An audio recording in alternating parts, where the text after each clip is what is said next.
Соён даяар л одоо хэрэгж байгаа шүү дээ чинь. Ирээд нүд танаас асууж юм л аа гэж. Асуудаг. Юу гэж ярих вэ? Төвгүй хэрэг гарч ирчихсэн ш. Яагаад тавахгүй гэж байна? Одоохондоо тийм ах боломжгүй л. Одоохондоо гэж эн чинь энэ ажил явагдаад нэлээд тусаар гарч ирж байна шүү. Дээрээс нь танах ариг тамхины тусгай зөвшөөрлөг нөхцөл дуусчихсан. Тэгээд дээрээс зөвшөөрөл дуусаагүй байгаа. Энэ дээр та дуусчихсан. Тэгээ их хоороо байх хэрэгтэй. Юм та ингээд яа завшил руу уцтаад аваад ирлээ. Тэр чинь гэртээ байж байгаа юм.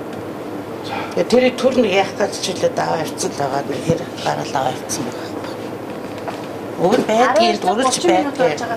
Яг хаах гал үжид л ороод ирлээ шүү дээ. Төрөөч улсууд нь гарчихгүй шүү дээ. 30 минут төрөөч улсууд нь гарахгүй гэж үү? Тэр төрөөч улсууд нь гарч ирэх гарчихгүй шүү.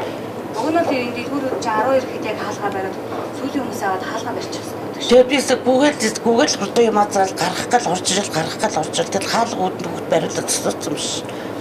Яг үүдэн хаалга бариад зогсооцсон биш.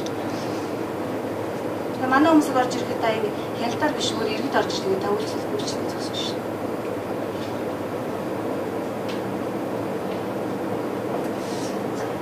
Тэгээ барааны төрөлжилт гэдэг зүйлс тэмдэглэв. Соёлын бараа гэж гэдэг юм ариусгах тул. Сая тавилгын бараа өөрчилсөн. Бүх энэ юу ч энтэй талдайсан баггүй. Одоо эдрийг аваад дээш нь болгоод төрөөчлөсөн зэгцэлж эхэлчихлээ юм л та. Хай шошгогүй юм усны юм бүтээгдэхүүн юм хошоо бишгээ усаарч байна. Хамтдаа. Битнэ. Танаа өөрөө хийдэг үү? Окей, хүн тавьсан. Хай шошгогүй зүйлийг дэлгүүртээ тавьж заруулах юм нэлээ асуудалтай шнэ.